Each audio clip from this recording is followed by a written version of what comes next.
Okay, one thing about iPhone, if you get a phone call while you're making a video, it kills the freaking video. Everybody and their brothers call me today. Don't they know I've got an Alcantara steering wheel to put in? Jeez. Anyways, all right, so I've removed the little plate mechanism. We'll call this the airbag retaining plate. I've removed it because the new wheel didn't come with it, which I thought it did. I used it just wrong. So here's my existing M3 wheel right there. And as you can see, I removed the screws and I'll bolt it back into place here. What screws were those, you say? Well, so glad you asked. It's really quite simple. There's two in the back. Actually, they go here, and those bolt into the back of your M trim. Okay. You have a couple that bolt elsewhere, but let me just show you. I've washed my hands because I didn't want to get my new wheel all nasty.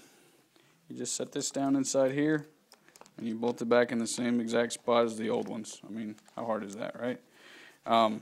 One thing I did notice was interesting, not that it really matters, but there's blue thread locker on these things. So I'm going to go ahead and reinstall it with some more blue thread locker because why not, and because this thing holds my airbag in. And if, God forbid, I ever did wreck my car and the airbag deployed, I certainly wouldn't want it to explode and go right into my face, which would be painful and bad. So this will go here when we're all said and done, and it bolts down here and here.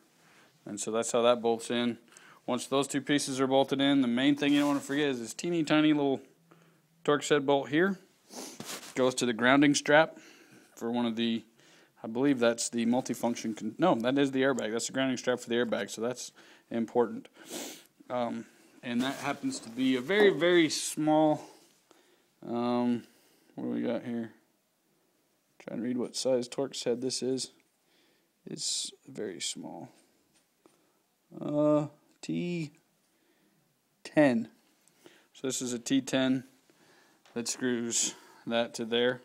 I want to make sure that I say this because it's happened to me before. You can strip that little booger if you're not careful. Make sure you use a T10. Don't try and use anything else. I will say, for these screws right here, I actually did have to use an Allen head because somebody has robbed and raided my toolbox to the point where I couldn't find what I was doing. And I have no idea what size this is, but I would say it's probably, if I had to guess the size, it's probably T30 because my T25 right here almost fits. So it's probably T30 for these bolts here that hold the airbag retaining plate. So I'm going to bolt all that back up. You don't really need to see that. It doesn't really make a difference. It's 3 bolts, a little grounding strap, and then bolt everything back on. And then we'll go put it in the car.